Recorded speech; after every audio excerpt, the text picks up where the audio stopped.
Welcome everyone. So today I'm here and I'm going to give a detailed video on steps people should follow when they want to apply for fully funded scholarships. Because a lot of people, they ask me, send me the link, send me the link, send me the link. I have no problem. I will send you the link, but the link is a very small part of the application. Because if you do not know how to go about it, how to start, how to be competitive, the links will not help you. You'll be applying and you'll be saying people are doing voodoo, witchcraft on you, or you are not a person with a good luck. That's why you are not going to get scholarships. So I said it will be better for you to know the step to follow. So these steps are divided into two main categories.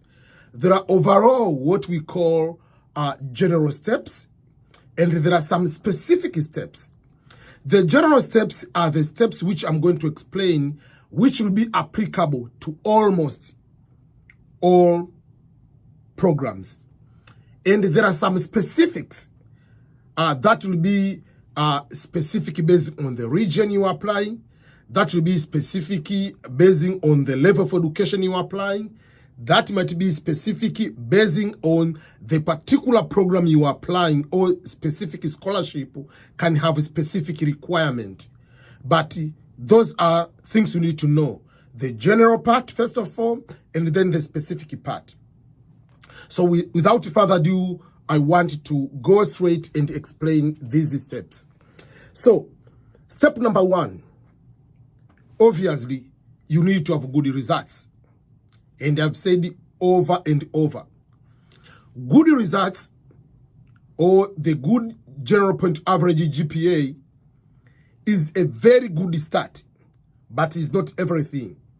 I usually have sometimes the problem with the people with the flat A, or people with the B plus average. Sometimes think that because I have first class, because I have upper second class, is a slam dunk, I'm going to get fully funded scholarship. It's not the case. Sometimes I've seen people with lower second class get scholarship, and the people with the first class don't get scholarship. You will be surprised why. It is not nepotism. They are going to look for other factors. So good results, yes, first class, yes, upper second class, yes, people with low second class can also get scholarships depending on other supporting factors and depending on the nature of the scholarship. When it comes to the specifics, you'll be able to see there are some scholarships say, if you don't have this 3.4 or 3.7 GPA, don't apply. Means they are not going to look at it. There are scholarships, they say, we want competitive good results. They don't mention. You are allowed to apply. Other factors will be able to support you. So the first and the foremost, you need to have good results. So I call for the people who are currently at the university, people in high school. People ask me all the time, so what should I do? I want to, when I later to get a scholarship. Number one thing, which it is in your control, is about how you can get good grades. I tell people every single day when I go or doing my live stream that no matter how lucky you are, there are certain pathways. It is very difficult because you don't have control of those pathways. For instance, if you apply for the diversity visa lottery program, you apply. No matter how educated you are, no matter how good grades you are, no matter how great the photo is looking, in the end, it is a lottery. You don't have control of that program. But if you are applying for scholarship, number one control, it is inside you to make sure that you get good results. So make sure that you get good results, and then other things will be able to follow from there. Number two, work experience. There are scholarships which will explicitly say we want you to have 2 years of work experience. Or some they say you want to have the whatever work experience you have, but we want to see the leadership experience, or we want to see volunteering experience. So there are some specify, but all in all, I usually tell people I have a problem with some people, especially in developing countries, especially my colleagues in Africa. The problem people we have is you go to school. The nature of our education, yes, you find out you're a full-time student. So you finish until high school. You have never even one day to take 1 hour to go to volunteer anywhere. You go to the university, 3 to 4 years you are studying, fully a student. You don't go to volunteer. You don't work even for payment. You finish your degree, maybe you are 23, 24, 25, depending on the age you started your school. You know what is going to happen? You are 25 years old with 0 work experience. But other countries are operating differently. In the United States, for instance, at the age of 16, someone is allowed to work professional. But even before that, people start volunteering. So you find out someone is finishing bachelor degree, has over 8 years of work experience, and you in Tanzania, you in Nigeria, you finish your bachelor degree with 0 work experience. How do you think that who is going to get that scholarship? Even if you have first class, it means nothing. You cannot change any community because you have never taken initiative to do some work. And when we say work experience, I want you to understand, they don't care whether it is paid work experience, whether it's unpaid work experience. All it matters, it is work experience. Let me explain to you, to break down to you to understand what does the work experience mean. It is not how much money you make. It is not about what is the rank or the title or the position you have. It doesn't matter whether you are an intern, you are working as a security guard, you are working as a secretary, you are working as an assistant coordinator, or you are working as overall director or manager of the program or of the company. It doesn't matter. When they go to ask, when they ask you for the references or recommendation letters, what they want to know is, on the work experience, do you go to work on time? Are you a punctual person? Are you able to think out of the box? Are you a team player?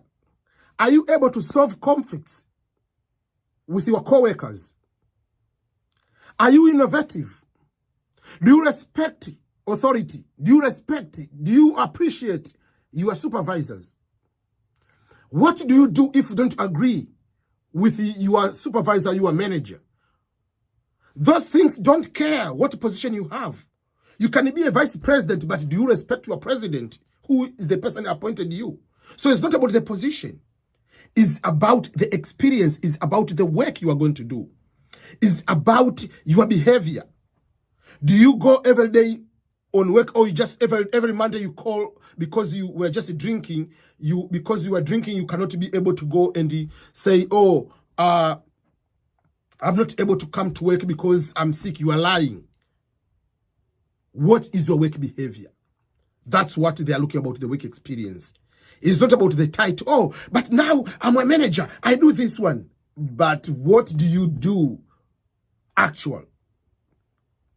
So the work experience, I want you to know, if you are currently a student, whether you are in high school, whether you are at the college, university, wherever you are, start doing volunteering. That's number one. That is the step you need to have. That is is on you. So if you don't get scholarship, ask yourself, how many work experiences do you have? How many years of work experience you have? Before you start to blaming, oh, this chevening scholarship, this Fulbright scholarship is favoring maybe people from West Africa, or people from India, or people from China, or people from East Africa. What have you done to yourself? So you need to start volunteering. You need to start on your own, start your own initiative. Assume you are studying to become a teacher. Do you go to volunteer to a school, talking to the students about how you can be able to help them? Do you go to volunteer to teach, or do you go to talk to the youth? Do you go and inspire other people? You are working to become a journalist. You are dealing with mass media or mass communication, whatever you call it. But do you even write a blog? Blog is free to have. Write one blog post, one post every week. If you write for 4 years of your education, you have over how many? Over 200 blog posts. That means you'll be very, very big person. That is the work experience. Myself, what I'm doing as a YouTube, that is the work experience already. Because I have to write down what I'm planning to do. I have to do research. I have to come here. I have to organize. I have to plan. All those are work experience. So content creation is work experience. You are starting to become, you'll be studying your bachelor degree in economics, whatever it is. Do you even have a place writing on a newspaper or a blog to be analyzing the trend of economy in your country? You are a teacher. Do you even have a YouTube to do online teaching or a blog to post some online teaching? Be innovative. You are a person who is doing, let's say, computer, IT, whatever you know about graphic designing, creating apps. You know how to create logos. Do you have even a company? Being a student doesn't mean that you can stop having a company. Create your account on Fiverr. Start doing as a freelance. You speak 2 languages. Register yourself as a person who is going to do interpretation and translation online. Even if you don't do frequently, but it is something you can add on your resume that I'm a translator, I'm an interpreter, professional. Instead of just, I speak 2 languages. So what if you speak 2 languages? Does it matter? No. How do you use those languages? By the way, I use these languages to translate. I was also interpreter when the UN summit was in my country, or whatever it is. You need to find on how you can put on your resume. Even the things you do on your own for free. I write books. I do YouTube. I help people about applying for scholarships. I help people about starting YouTube. I help people about writing books. All those are on my resume as work experiences. Even if I do for free. Those are the things you need to consider. So that is number 2. The work experience, paid and unpaid. Step number 2, which is a very critical one. For instance, the scholarship for Sweden, the Swedish, given by the Swedish Institute for Masters, is offering a lot of scholarship. But in the application, there is a place which you must indicate your leadership experience. So being a leader doesn't mean you must be a political leader, either elected or appointed. Leadership, the position of leadership, you can be a supervisor. You can be prefect in your school or university. So there are so many things you need to know when it comes to the leadership. How do you take charge as a leader? All those kind of things. The third one is called the motivational statement or statement of purpose. There are some slight differences when people talk about these two. But all in all, almost every scholarship will ask you specific to provide the reasoning behind why you are the perfect candidate, why they should give you scholarship and not another person. Just like any job interview when you go. If you go to any job interview, the question is, why should we hire you? That's the question in any job interview. They ask you that one. So on the scholarship, they give you a place to write statement of purpose. What motivates you to apply for this program, and why do you think you are the perfect candidate? Why should we give you this particular scholarship? $100,000 US. Why do you think you deserve to be given this amount of money? What makes you so peculiar, so special, unique candidate? So, unlike where we come from, in developing countries, most of the developing countries, some countries have what we call the loan board from the government. And through the loan board, what is happening is the government, they are looking people who are poor to help them to go to get the loan. For instance, that is something in Tanzania. So people who didn't go to study into private schools, they get loan. People who didn't, or people who have maybe one parent, or they don't have both parents, they're already dead, they are given scholarship, loan, student loan. So the student loan is not towards someone who already is 18, is 20 years old, is applying for getting for the loan because he's the one who's going to apply and pay. They are looking about the financial status of your parent. That is the loan still, but why are you looking for my father or my mother while he's not the one who will be coming to pay? So because of that, people, when they come to apply for scholarships, let's say in America, in Australia, in Europe, they start explaining unnecessary things. You know, I'm very poor. I was born and raised in the village. Then from there, I was walking 2 kilometers to go to school. Coming back, I didn't have shoes. I was going barefoot. Then, you know, I'm orphan. You are 30 years old. How are you orphan? You are 30 years old, my friend. I remember, this is a funny one. I remember one guy is a police officer in Kenya, wrote to me, oh, you know, I'm orphan, I'm looking for scholarship. That person is 36 years old, is a police officer, is married with 3 children. I said, how you are 36 and you are orphan? Orphan is someone who's under the age of 18, basically is a minor. You are adult, you don't depend on your parents. Yes, still, yeah, you don't have your parents.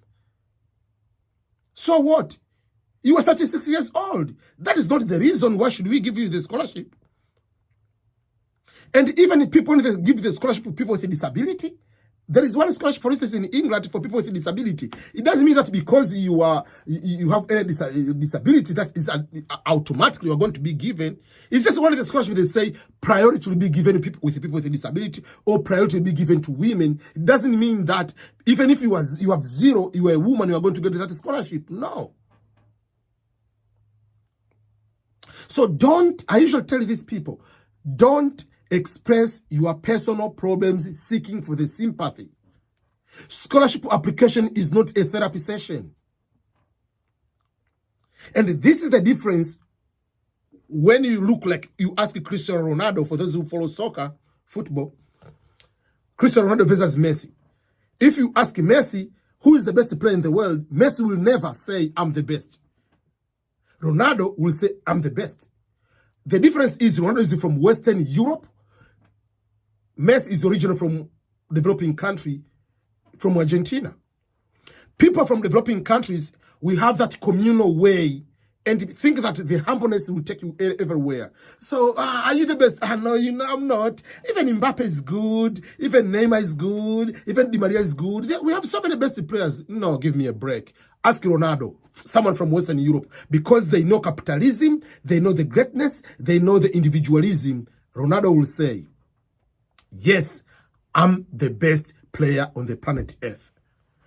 Because I believe myself I'm the best. I walk as the best player. I sleep as the best player. I train as the best player. And if you want to prove that one, go look on my numbers. I'm the only player in the world, in the official games, with more goals than any other player on the planet Earth. I'm the only player in the world, since the world created on the men football, to have more goals in the national team. I'm the only player in the history of this world to have more goals in the European Champions League. So, obviously, the stats speak for themselves. But someone from Africa, from Asia, from Latin America, they feel humble. So when you are told, why should we hire you? Why should we give you scholarship? You need to showcase your capabilities. You need to explain your greatness. That is very, very important for you to know. So, all what I'm trying to say is be sure to showcase your capability. Not about sympathy. So why should we give you a scholarship? Oh, by the way, I have this background in education. I went to school for this particular education. On the work experience, I have blah, blah, blah, blah, blah, blah, blah, blah, blah. My background, yes, I was born. You can explain about your problems in a way that you are going to solve them through this opportunity, not to seek for the sympathy. That I was born, raised in a very rural village. Up to now, in 21st century, in the year 2022, or year 2021, year 20 whatever, we don't have the electricity. The purpose for me to go to study masters in electrical engineering is because I want to learn certain things on how I can use maybe wind or solar, whatever it is, so that I can go back in my village and install solar and find a way on how I can help my community to go from that particular 30 years ago to the current life. You see how you explain? You explain, yes, you are poor, you are this one, and then I want to go back and change something. Not because I was poor, walking barefoot, now I deserve. No, poverty is not something to grow. I'm poor now, so I deserve to become a leader or to get a scholarship. No. You don't need to do that. Explain the problem and how you do that. How are you going to solve that problem? Oh, my background, I have this background in education in this one, but on my work, I think I'm lacking 1, 2, 3, 4. For that particular reason, I decided to go to study in Masters in Peace Studies and Conflict Resolution at your university because I want to learn more theoretical and scientific and practical experiences on how we can be able to resolve this type of conflicts. Because in my rural area, we have a big conflict between farmers and agriculturists. And because of that, every year, people are dying. Animals are killed. It is a very disaster. I want to find how ongoing we can solve this practical problem in a long way. And I want to start it from the grassroots, but I want to go to learn the professional way on doing mediation, on solving these particular conflicts, whether in small communities, tribal, and at international level. So you see, you explain the problem in your own community, but how you are going to resolve that particular problem. So it's not about explaining your problems and thinking them they will feel sorry for you. No, they're not feeling sorry for you. They'll look for people with good results. They're looking for people with a good work experience. They look for people who are going back to do something in their respective community and solve the problem. They're not giving scholarship because you are black. They're not giving scholarship because you are coming from Africa. They're not giving scholarship because you are coming from Asia. No. They give scholarship because they believe in you on changing the world. Number 4. So number 1 is good results. Number 2 is work experience. Number 3, motivational. Number 4, obviously, is the recommendation letters. So recommendation letters, you need to know that no matter if you have first class, if your professor writes on over there, this person, yes, has a very good results, has all his A's, but he used it to do plagiarism. Game over. You are not going to be given scholarship. So you need to know the person who is going to recommend you. Talk to them in person. Don't write the name of someone, oh, this is my reference. Have you talked to that person? If they call him, they call her, they ask the email. And the email, if he's going to recommend, should not use to whom it may concern and the one general email recommendation to every university. If you apply at University of Oslo, program Masters in Conflict Resolution, it has to be written, admission office over there, Department of Peace, whatever it is, if it's there, then I'm recommending Ernest Boniface Makulilo for Masters or PhD in Conflict Transformation at University of Oslo. It has to be specifically tailored to that particular university. If you are applying at UCLA, it has to be tailored to UCLA. It has to be tailored to that particular program. You have to write exactly the name of the program someone is applying. The person who is recommending you should not be a relative or a friend.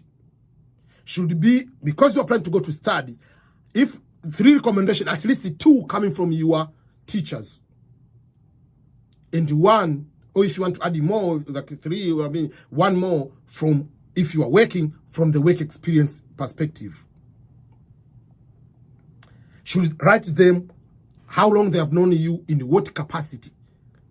Why do they recommend you? Why do they see you are fit for that particular program? And why are they strongly recommending you to get that amount of money?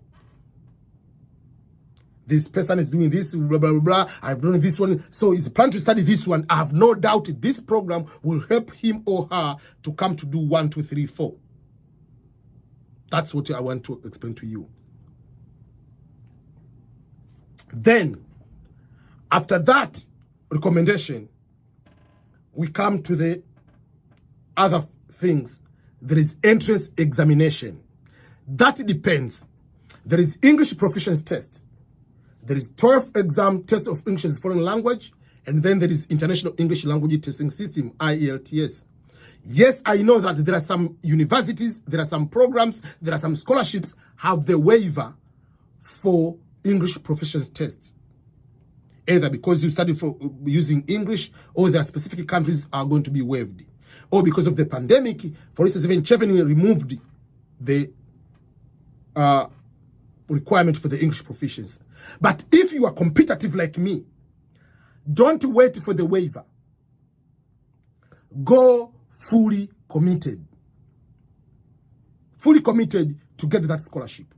So if you can, go and take the English proficiency test. That would be my advice to you. Because if you take the English proficiency test, you will have unlimited number of scholarships you qualify. But if you wait for the waiver, if there are 10 scholarships, maybe 2 are giving the waiver, you apply only 2. And you are reducing their chances. While you are waiting for the waiver, someone in India doesn't wait for the waiver. Someone in China doesn't wait for that waiver. It's up to you. If you want for the waiver, go ahead. And then when I'm talking about specifics now, if you are applying to the United States, there is extra exam, either GRE, Graduate Record Examination, GMAT, Graduate Management Admission Test, LSAT, MCAT, depending on the program you are applying. If you are applying for undergrad, you have to take SAT or ACT exam. So you see, again, for the specifics and the region, you will be required to take a certain exam. That's why I usually emphasize to people to apply more in Europe, because if you require to take an exam, it will be one, only the English proficiency test. You will not be required to take the GRE or GMAT exam. That you need to think about that. Then, there is application fee. Application fee, again, it comes to the issue of the region. If you are applying to Canada, you are applying to US, all universities, all programs, you have to pay for application fee.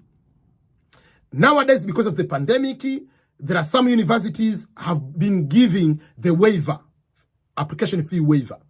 But don't wait for the application fee waiver if your dream is to study in the United States. But if you are applying to Europe, 99% of all scholarships in Europe or applications in Europe don't have the application fee requirement. Very few programs will have the application fee requirement, but 99% don't have that requirement. So for that particular case, I'm advising you, if you are not having enough financial resources to prepare yourself, you have to figure to apply more in Europe. Because in the end, you have to apply 10, 15, 20 universities or programs. If you apply in the US, that means how much money you are going to use on that, versus if you apply to US versus Europe, Europe will be having fewer or smaller amount of money required. Even in Australia, New Zealand, there is no application fee. So those are overall, I can simply say overall general. And sometimes it's specifics, depending like specific in terms of the region, like addition of the entrance exam. Specific in terms of some of the scholarships, they might have specific essay questions. They give you scenario questions. Answer this one. Fulbright has that type of questions. Chevening has that type of questions. Whatever is this type of scholarship. So there are specific scholarship programs have specific type of questions.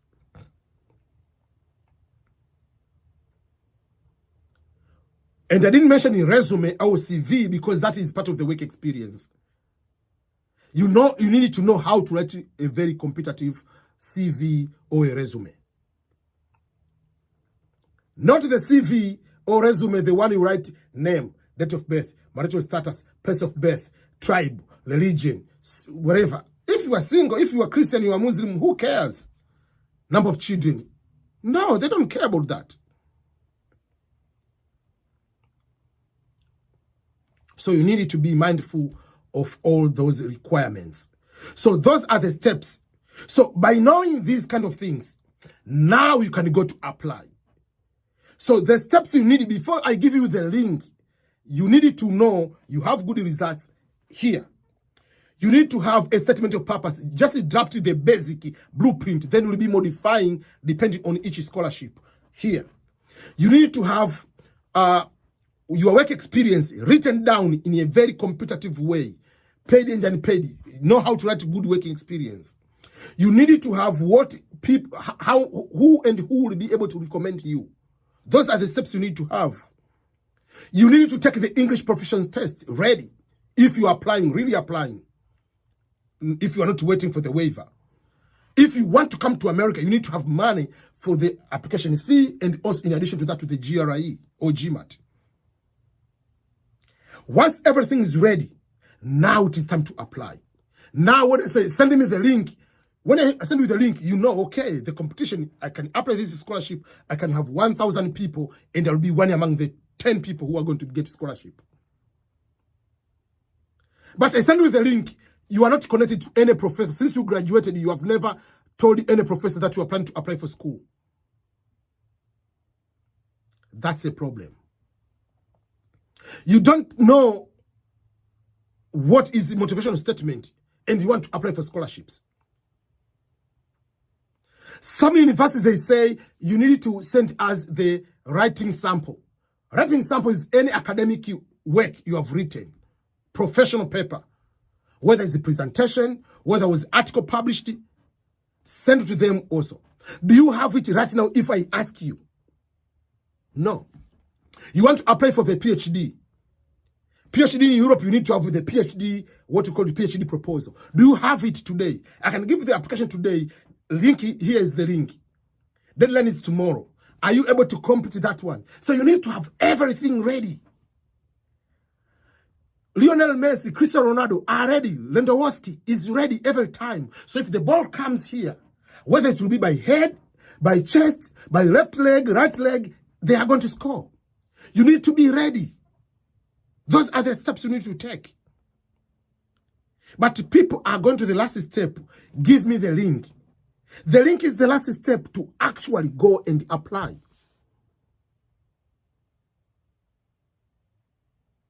So, those are steps by steps you need to know. But overall, scholarship, to apply and get it, assume someone is going to give you free money. 50,000, 100,000. If you are doing PhD, it can be even 200,000 US dollar. They give you for free. Why? Just because you just have first class? Just because you are poor? No. You need to show extra things. You need to promise like a politician what you are going to do in the future. Whether you're going to do, whether you're not going to do, that's not the problem for me. But you need to know how to write everything. You need to know where you get good recommendation letters. It's the matter of documentations. You write an essay. Grammar is poor. Why can't you find resources? Go to website, it's called grammarly.com. Upload your essay. It will correct all your poor grammar. Everything will be correct. Then after having a proper grammatical written, find someone else to read your essay, critiquing that. Find a professional in the field of scholarships or who has ever applied for scholarship. Read your essay and they will tell you, okay, this you need to reduce this one. That's why you find that there are some scholarship consultants or admissions, immigration consultants, is because it's just like a lawyer. You can stand on your own and win, but there are some people who are, that they do for a living. So even if it's not that, you find someone, a friend who has ever applied, can you please read my essay and tell me if this is correct? Critique me. Challenge me. But don't write, you don't even go to grammar.com, you start with a poor grammar. They know for sure, okay, this person cannot survive here. And then you say, oh, please give me the waiver for the English proficiency, while your English you have written is the worst English ever. They're not going to give you the waiver because, man, it's a disaster. But you are writing the waiver, the English you are using, it's a properly grammatical correct. They might consider, oh, this person can just do this one. So, those are the things I want to share with you, that if you are looking for fully funded scholarships, yes, there is the last part of the link, but be ready. If right now for me, you send me the link, you say, okay, EBM, apply for the PhD today, or apply for this scholarship, because I have already written a lot of maybe statement of purposes. I'll just go there and just take a lot of things out and take the core of it and modify it. I have a very resume, which is a very strong one. I can modify within a few minutes to correspond. So you must be ready. If the deadline is today, 10 hours or 5 hours later, are you able to accomplish application in a very competitive way? Do you have someone you can call? Okay, can you please do me a recommendation? Help me. I have 2 hours left. And the person will be able to write the recommendation. You need to have a good professional relationship with your supervisors, with your former professors, or your current professors who can be able to recommend you. That's why some people get more scholarships, because they are preparing. It all comes to preparation. Preparation is the key. There is no lucky. Lucky is what happens when good preparation meets opportunity. That is according to one philosopher who, Seneca, whatever, before Christ said that way, so said those words. So it's not a matter of luck. If it is luck, tell Tanzania national team to win the World Cup. Tell Nigeria national team to win the World Cup. Do you think German, Brazil, they win the World Cup by mistake? Do you know Spain, they don't win it for a mistake. They prepare the kids since they are born to become world-class players. While for us, we're just playing around with our politics and just playing around there. So those are the things I want to share with you. Good preparations will take you far. Not only for scholarships, for anything you do. So stay ready, prepare yourself, and make sure that you get scholarships.